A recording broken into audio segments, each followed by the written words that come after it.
Hello dear student, welcome Gyanoday classes. First unit से हम start करते हैं। तो बायोलॉजी में अपने फर्स्ट यूनिट है जीवों में जनन या जनन। जनन के बारे में हमारे यूनिट में 4 लेसन है, जिसमें से पहला लेसन है जीवों में जनन। सेकंड लेसन है पुष्पी पादपों में लैंगिक जनन। थर्ड लेसन मानव जनन। और फोर्थ लेसन जनन स्वास्थ्य।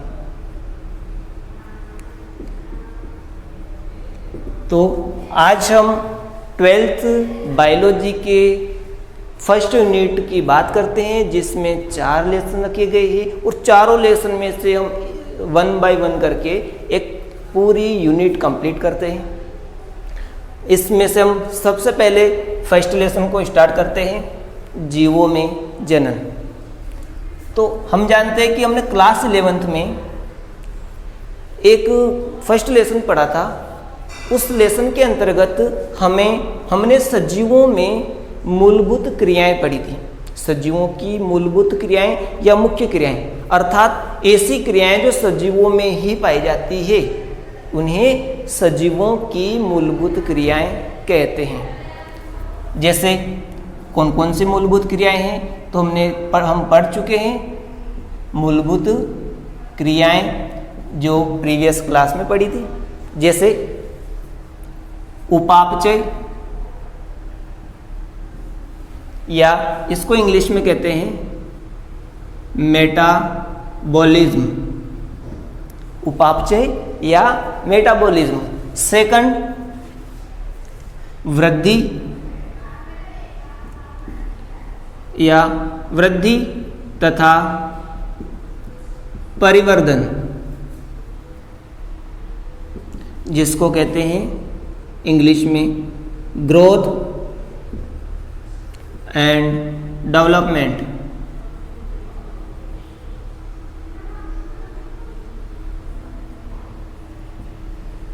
थर्ड प्रोसेस होती है जनन, जिसको कहा जाता है रिप्रोडक्शन। और फोर्थ प्रोसेस अनुक्रिया या वातावरण के प्रति अनुक्रिया। इसी को उद्दीपन के प्रति अनुक्रिया भी कहते हैं। नेक्स्ट कोशिकीय संगठन, और इससे नेक्स्ट आनुवंशिकता। और 7th पॉइंट होता है अनुकूलन। या एक और प्रोसेस होती है जीवों में समस्थापन। इन प्रक्रियाओं को सजीवों की मूलभूत प्रक्रियाएं कहा जाता है। कौन कौन सी है? उपापचय अभिक्रियाएं, वृद्धि तथा परिवर्धन, तीसरा जनन, वातावरण के प्रति अनुक्रिया, और कोशिकीय संगठन, आनुवंशिकता और अनुकूलन। ये सजीवों के मूलभूत लक्षण होते हैं। इनके आधार पर हम सजीव और निर्जीव में अंतर करते हैं। सजीव, इसके बात करते हैं जनन के बारे में। जीवों में जनन को हम देखते हैं तो सबसे पहले हम देखते हैं कि जनन होता क्या है। जनन की परिभाषा क्या होती है? जनन कहते किसे हैं? जनन एक जैविक प्रक्रिया होती है, जिसमें एक जीव के द्वारा अपने समान नए जीव को जन्म दिया जाता है। इस प्रक्रिया को जनन कहते हैं। जनन में वह जीव जो नए जीव को जन्म देता है उसे जनक कहते हैं, तथा जन्म लेने वाले नए जीव को संतति कहते हैं। जनक जीव को इंग्लिश में जनक को कहा जाता है पेरेंट, और संतति को कहते हैं ऑफस्प्रिंग।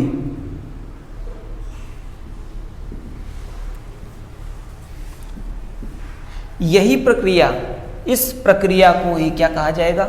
जनन। जनन के प्रकार, जनन के प्रकार या टाइप्स ऑफ रिप्रोडक्शन।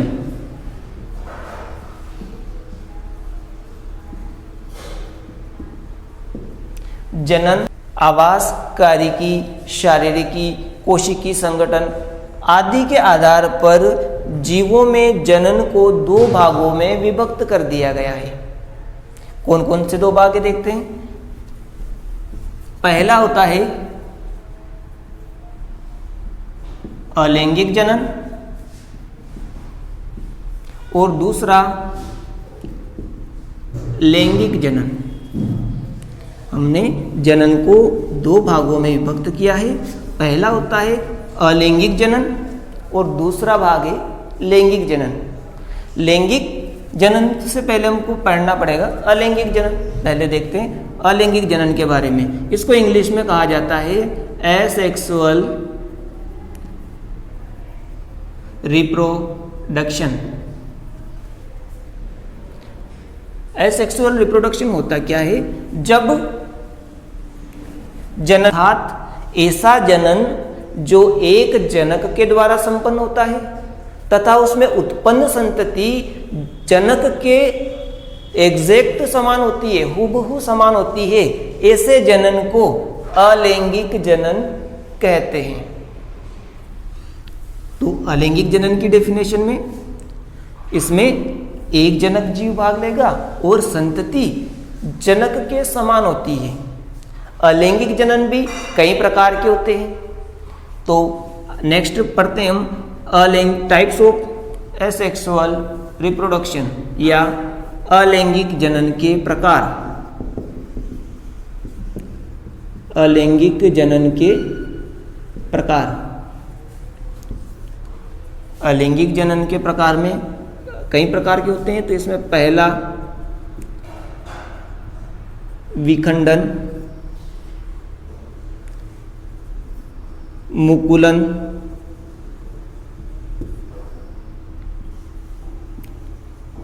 खंडन,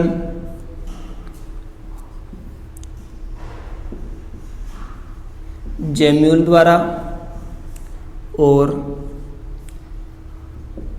कायिक जनन। अलैंगिक जनन के अंतर्गत विखंडन, मुकुलन, खंडन, जेम्यूल और कायिक जनन को सम्मिलित किया जाता है। एक एक करके हम बात करते हैं अलैंगिक जनन की कि विखंडन क्या होता है, मुकुलन क्या होता है, खंडन क्या होगा, खंडन और विखंडन में क्या अंतर होता है, ये भी देखेंगे। जेम्यूल क्या होता है और कायिक जनन किस किस विधियों के द्वारा, कौन कौन सी संरचनाओं के द्वारा होता है, आगे देखते हैं। इसमें से हमको अलैंगिक जनन का फर्स्ट टाइप देखना है। एक जनक जीव 2 संतति जीवों में विभक्त हो जाता है, इसे विखंडन कहते हैं। विखंडन में 2 या अधिक संतति जीव प्राप्त हो जाते हैं। तो इस आधार पर विखंडन को भी 2 भागों में विभक्त किया गया है। एक जनक जीव विभक्त होकर या अलैंगिक जनन की प्रक्रिया के दौरान विखंडन के द्वारा 2 संतति का निर्माण करती है, तो इसे द्विविखंडन कहा जाता है। द्विविखंडन, द्वि यानी 2। विखंडन के द्वारा 2 संतति जीवों के निर्माण की प्रक्रिया को द्विविखंडन कहते हैं। इसको इंग्लिश में कहा जाता है बाइनरी फिजन। बाइनरी फिजन या द्विविखंडन, अर्थात एक जनक जीव विखंडित होकर दो संतति जीवों का निर्माण करता है तो इसे द्विविखंडन कहते हैं। एग्जाम्पल होते हैं, सामान्यतः एक कोशिकीय जीवों में द्विविखंडन की प्रक्रिया पाई जाती है, जैसे अमीबा,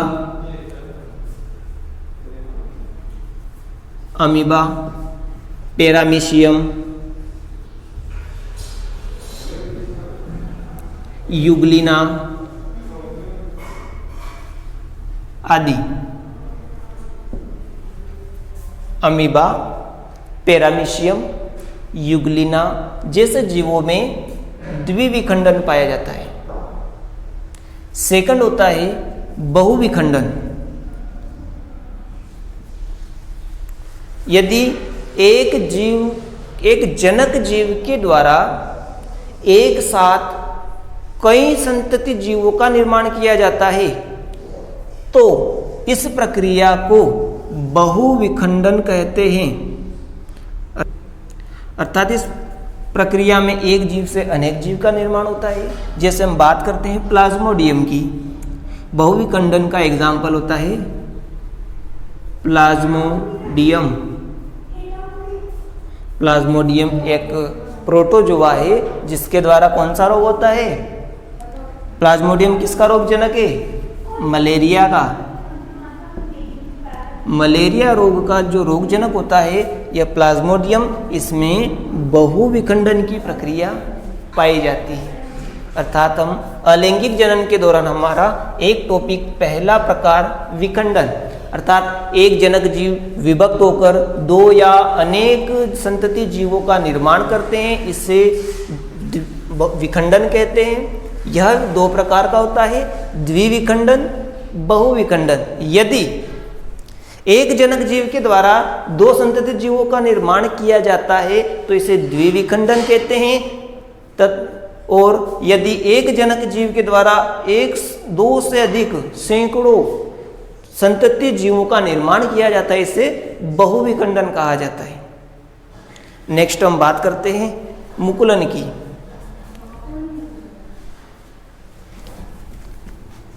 पहला टाइप हो चुका है, पहला टाइप अपना विखंडन, जिसको हम क्या कहते हैं? फिजन। सेकंड टाइप होता है मुकुलन या बडिंग। मुकुलन अलैंगिक जनन का वह प्रकार है जिसमें एक जनक जीव में, जैसे हम बात करते हैं हाइड्रा, यीस्ट, जो इसमें एक जो मेन मुख्य जनक जीव होता है, इस जनक जीव के शरीर पर एक अतिवृद्धि का निर्माण होता है। एक छोटी सी कलिका बनती है, अतिवृद्धि बनती है, इसे कलिका या मुकुल कहा जाता है। जैसे ये एक हाइड्रा है, जनक हाइड्रा, और इस जनक हाइड्रा के पार्श्व में एक छोटी सी कलिका बनेगी। इस कलिका को कहा जाता है मुकुल, और यह कलिका धीरे धीरे बड़ी होकर जनक जीव से पृथक हो जाएगी, और जनक जीव से पृथक होने के पश्चात एक स्वतंत्र नए जीव का निर्माण कर देती है।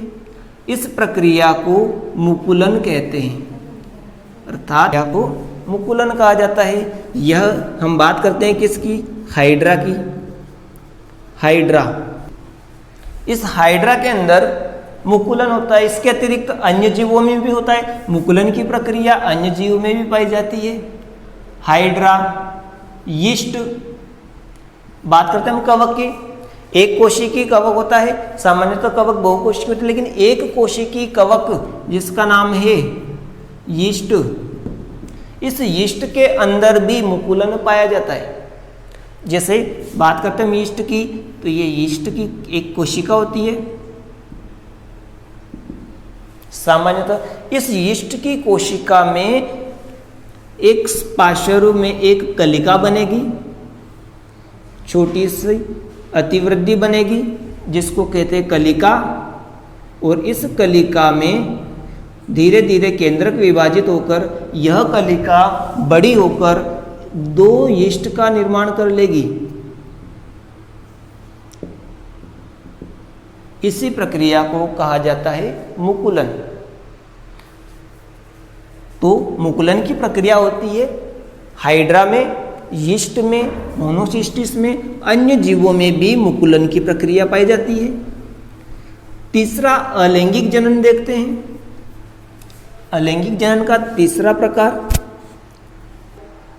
खंडन सामान्यतः बहुकोशिकीय जीवों में होता है, या एक जीव बहुकोशिकीय अनेक छोटे छोटे टुकड़ों में विखंडित हो जाता है और प्रत्येक टुकड़ा नए जीव का निर्माण करने में सक्षम होता है। इस प्रक्रिया को खंडन कहा जाता है। जैसे हमने डायग्राम हम 11th में पढ़ चुके हैं। एक शैवाल है स्पाइरोगाइरा, एक शैवाल होता है स्पाइरोगाइरा। इसमें इस प्रकार से माइटोकॉन्ड्रिया, हरितलवक पाए जाते हैं। सर्पिलाकार हरितलवक होते हैं और ये बहुकोशिकीय एक तंतु के आकार का शैवाल है। यह एक से अधिक टुकड़ों में विभक्त हो जाएगा। इसके एक से अधिक टुकड़े हो गए हैं और प्रत्येक टुकड़े के द्वारा नए जीव का निर्माण कर लिया जाता है।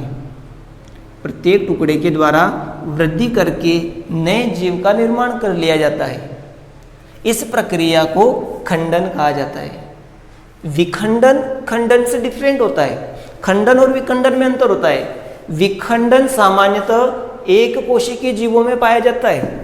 विखंडन की प्रक्रिया सामान्यतः हम बात करते हैं फिजन की। फिजन या विखंडन की प्रक्रिया एक कोशिकीय जीवों में होती है। इसमें पहले केंद्रक और कोशिका द्रव्य का विभाजन होगा और फिर एक नए दूसरे जीव का निर्माण होगा। एक या अधिक जीव बनेंगे। इसमें एक कोशिका से पहले कोशिका द्रव्य और केंद्रक विभाजन होगा और फिर अन्य जीव संतति बनेगी। लेकिन यहाँ पर यह विखंडन की जो प्रक्रिया होती है, खंडन की प्रक्रिया, फ्रेगमेंटेशन की जो प्रक्रिया होती है, यह बहुकोशिकीय जीवों में होती है और यह टूट जाते हैं और प्रत्येक टुकड़ा नए जीव का निर्माण करने में सक्षम होता है। इसके एग्जाम्पल देखते हैं। खंडन के एग्जाम्पल देखते हैं। जैसे शैवाल की बात करें, स्पाइरोगाइरा,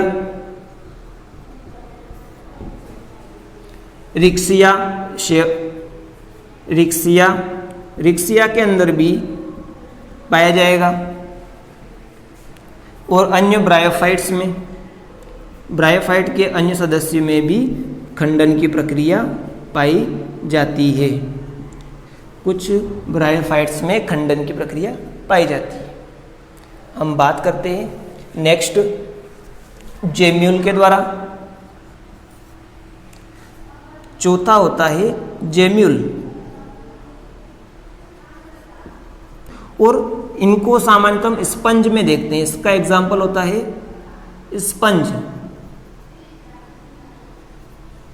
स्पंज के अंदर यह प्रक्रिया पाई जाती है। स्पंज के अंदर एक पुटिका होती है या गुहा होती है। इसके अंदर सामान्यतः जो एक केंद्रक होता है, यह बार बार विभक्त होकर कई केंद्रकों का निर्माण कर देता है और प्रत्येक केंद्रक अनुकूल परिस्थितियों में नए जीव का निर्माण कर देते हैं। इस प्रक्रिया को जेम्यूल कहते हैं। नेक्स्ट जो टॉपिक्स बचे हैं, बाकी अन्य विधियां होती है, लैंगिक जनन की जो अन्य विधियां हैं, इसको हम नेक्स्ट क्लास में देखते हैं।